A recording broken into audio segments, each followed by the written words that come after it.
Olá, amados, graça e paz. Dando continuidade à nossa série de mini cursos bíblicos, hoje o tema é identificação. Nesta primeira aula de muitas que nós vamos tratar deste tema da identificação, o tópico é a lei da identificação. Para ministrar esse curso, eu me baseei em algumas leituras. A primeira e mais importante delas é este livro do irmão E.W. Kenyon, editado pela nossa editora Rema Brasil Publicações, cujo título é o tema desta matéria, Identificação. E.W. Kenyon foi um pastor batista que, com seus ensinamentos tão importantes, influenciou até o irmão Reagan na montagem do nosso Centro de Treinamento Bíblico Rema. Eu também usei o livro Nossa Identificação com Cristo, do pastor David Kuykendall, que foi editado pela editora Juerp. E também me baseei por alguns escritos de um teólogo do Seminário Teológico Westminster, chamado Pierce Taylor Reeves. Inclusive ele tem uns escritos bem interessantes sob o título Encontrando Nossa Identidade em Cristo, e parte daquilo que eu vou falar da lei e dessa introdução a este tema tem a ver com os escritos deste teólogo americano. Enfim, identificação, segundo o dicionário da língua portuguesa, é tomar o caráter de, considerar como tal, tratar como igual, pensar, agir, falar, sentir como aquele com quem se identifica. Quando você se identifica com uma pessoa, você toma as características, até a personalidade desta pessoa para si e passa a agir como se fosse ela, como se a personalidade dela fosse a sua. Foi isso que Cristo fez quando ele se identificou com as nossas mazelas, quando ele se identificou conosco, quando ele veio para nos resgatar da maldição do pecado que havia entrado no mundo através de Adão. Toda essa história você já conhece, está lá no livro de Gênesis, a queda de Adão, tudo que ele fez, infelizmente, levou toda a humanidade a seguir aquilo que ele impôs a nós, que foi o pecado e a morte, por causa da transgressão. 1 Coríntios, capítulo 15, versículos 45 ao 49, falam bem deste detalhe. Vamos ler 1 Coríntios, capítulo 15, versículos 45 ao 49. Está escrito: pois assim está escrito, o primeiro homem, Adão, foi feito alma vivente. O último Adão, porém, é espírito vivificante. Este último Adão de quem a Bíblia está falando, de quem Paulo está falando aos Coríntios aqui, é Jesus Cristo. Versículo 46. Mas não é o primeiro o espiritual, e sim o natural, depois o espiritual. O primeiro homem formado da terra é terreno, e o segundo homem é do céu. No versículo 48 diz o seguinte: como foi o primeiro homem, o terreno, tais são também os demais homens terrenos. E como é o homem celestial, tais também os celestiais.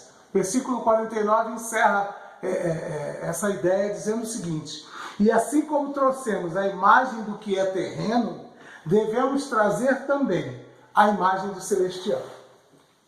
Ora, trocando em miúdos, quando Adão cometeu a transgressão e foi expulso do jardim do Éden, e veio sobre ele o pecado e, em consequência disso, a morte física, já que ele foi afastado inclusive da árvore da vida, todos aqueles que descendiam de Adão, eu, você e todos mais, antes de Cristo Jesus, viemos com a mesma característica de Adão.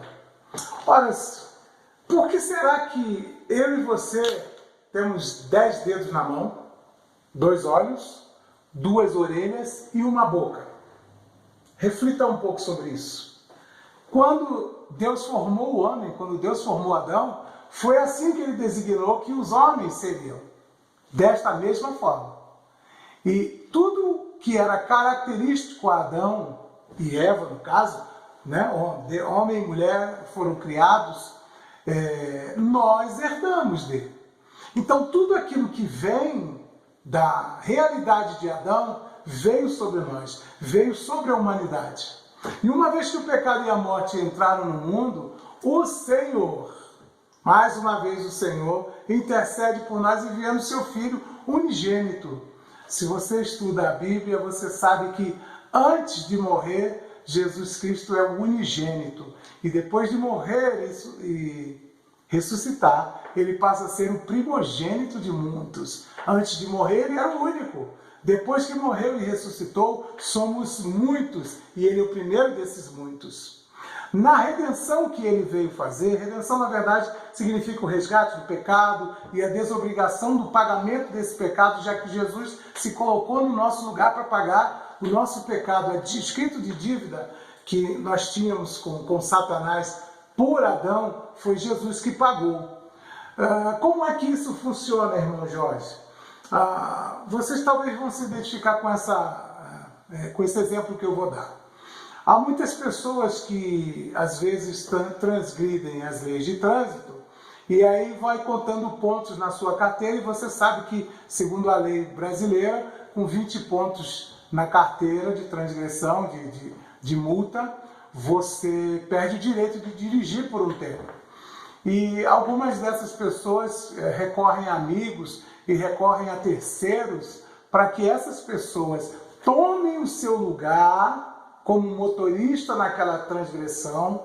Eles fazem uma petição aos Detrans dos seus estados e se colocam no lugar como se eles estivessem dirigindo o carro no dia que aquela transgressão foi cometida. Então os pontos não vão para aquela pessoa que iriam originalmente e passam para aquela outra pessoa que vai ter que pagar aqueles pontos, pagar por aquela multa, pagar por aquilo ou esperar pelo tempo que caduca. Eu não sei exatamente como funciona essa legislação, mas é bem isso que Jesus fez por nós. Nós devíamos, o escrito de dívida que existia sobre nós precisava ser pago, era uma dívida que precisava ser paga, mas nós não pagamos. Não fomos nós que sofremos na cruz, não fomos nós que fomos maltratados, que fomos pisoteados, que fomos chicoteados, que sofremos tudo aquilo que Jesus sofreu no nosso lugar. Esse foi o resgate que Jesus pagou por nós. E esse é o momento que Jesus se identifica conosco e paga pelos nossos pecados, pelos nossos erros. Esse é o aspecto legal da redenção. Identificação é isso. Como é que a redenção passou a ser lei e verdadeiramente funcionar para o ser humano? A partir da identificação de Cristo conosco. Aquele que era a palavra se fez carne e habitou entre nós. Enquanto Jesus viveu no nosso meio, todo o período em que ele passou de vida foi um tempo de ensinamento, mais pelas atitudes, mais pelo exemplo do que pelas palavras.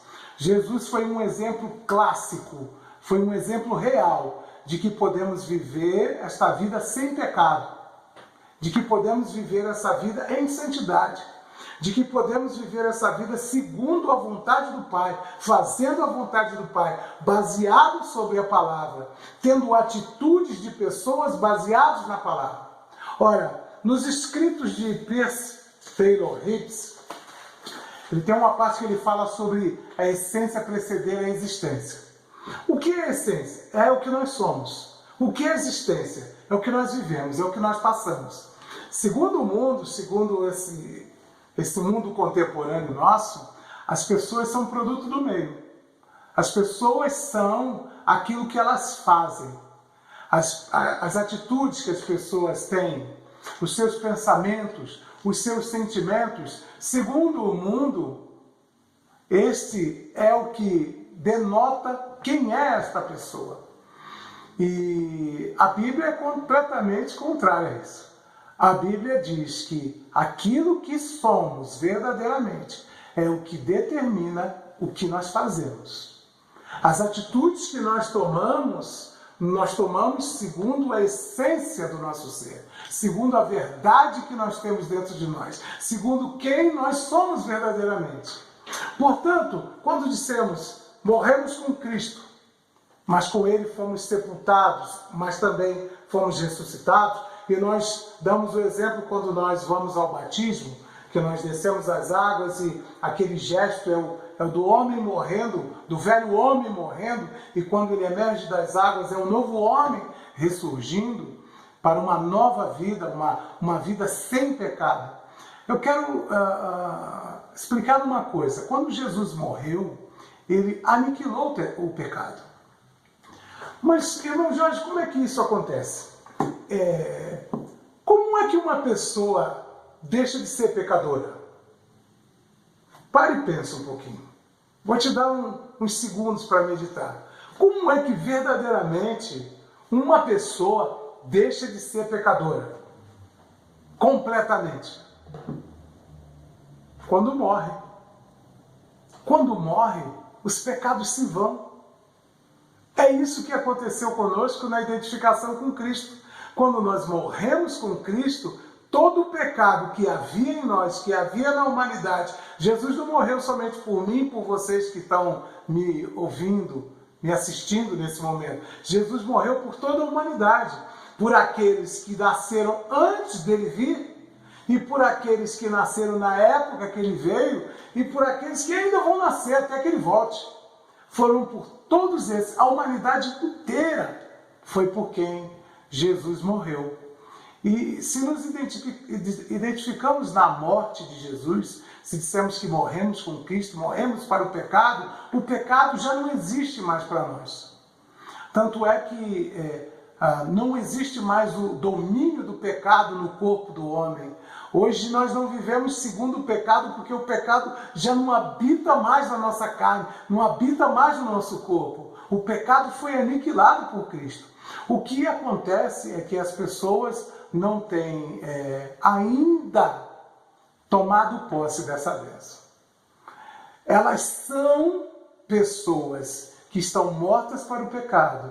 São pessoas completamente identificadas por Cristo, com Cristo, porque é isso que o Senhor fez quando Jesus foi para a cruz. Jesus morreu, foi sepultado, ressuscitou o terceiro dia. Nós, toda a humanidade, estávamos com ele. Assim como quando ele foi para a destra do Pai, sentar lá no trono, nós também estamos assentados com ele.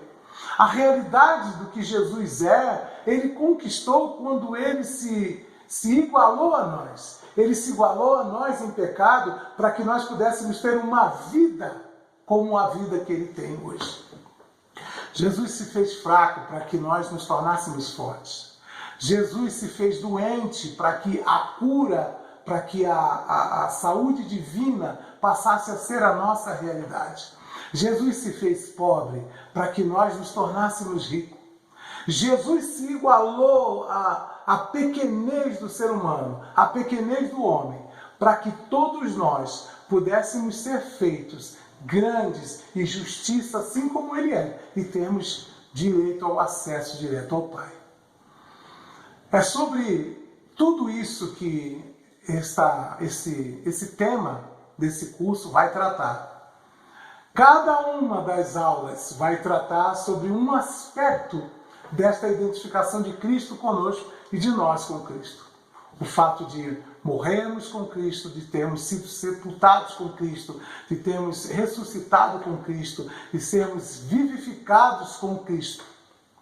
E também de estarmos assentados à direita do Pai com Cristo.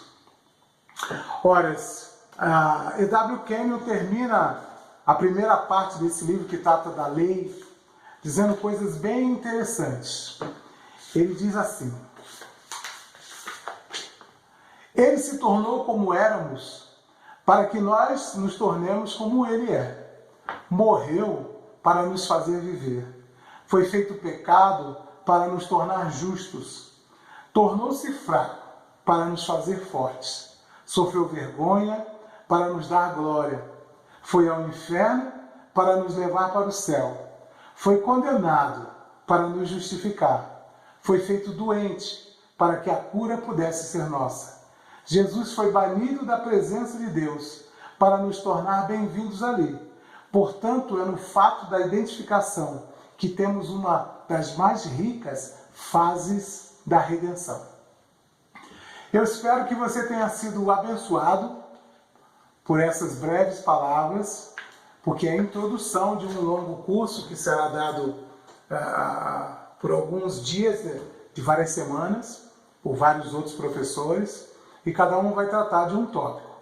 O meu tópico hoje foi a lei da identificação, que é, na verdade, um aspecto legal da nossa redenção. É o que deu legalidade, que a redenção, que o resgate, que o pagamento da nossa dívida com Satanás verdadeiramente tivesse sido efetivado e hoje nós podemos andar e viver em novidade de vida baseado na identificação que temos com Cristo. Aquilo tudo que Jesus sempre foi, hoje está disponível para cada um de nós. Basta crer.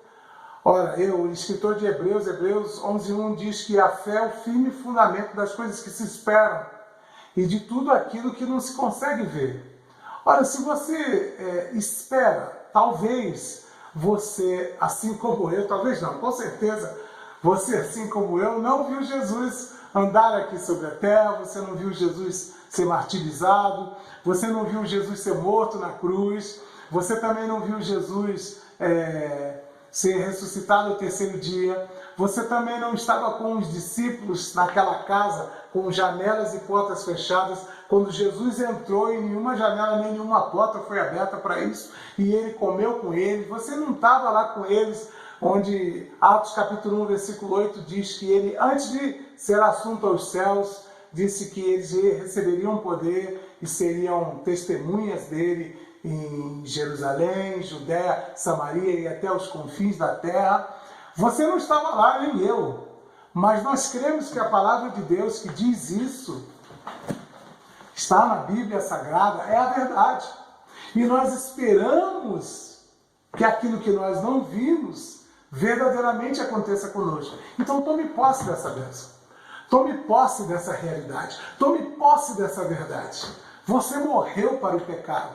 Embora você possa ter algum tipo de pensamento errado, algum tipo de atitude errada, nem todos os dias nós acordamos com o maior otimismo do mundo. Há dias que nós acordamos e parece que o céu está no nosso quarto. Parece que tudo vai dar exatamente certinho. E nós fazemos aquela oração e determinamos o nosso dia, e ao final do dia nós temos uma célebre alegria de ver que deu tudo exatamente como nós oramos.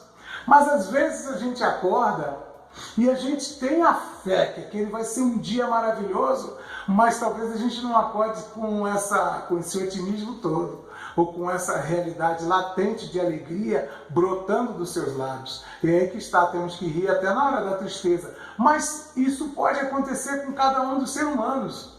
Mas significa que você deixou de ser filho de Deus? Porque hoje você estava feliz e amanhã você estava triste? Não. Você feliz é filho de Deus, homem e mulher de Deus. E você triste também é filho de Deus, homem e mulher de Deus.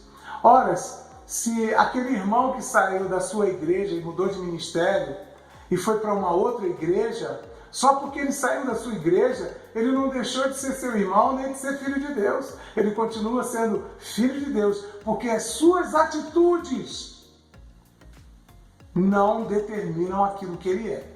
A existência, aquilo que ele faz, não determina a sua essência, o que ele verdadeiramente é. Aquilo que Cristo conquistou na cruz para cada um de nós é o que verdadeiramente nós somos. Se uma pessoa caiu em desgraça, cometeu um pecado, cometeu um erro, querido, não o julgue. Ele continua sendo seu irmão, e meu irmão também. Ele é um irmão que cometeu um erro. Ora, pelos erros nós pagamos, pelos erros nós nos arrependemos e pelos nossos pecados nós já fomos redimidos. Eu espero que você tenha sido abençoado com esta aula de hoje e muito mais você vai aprender ao longo das várias aulas que virão. Graça e paz.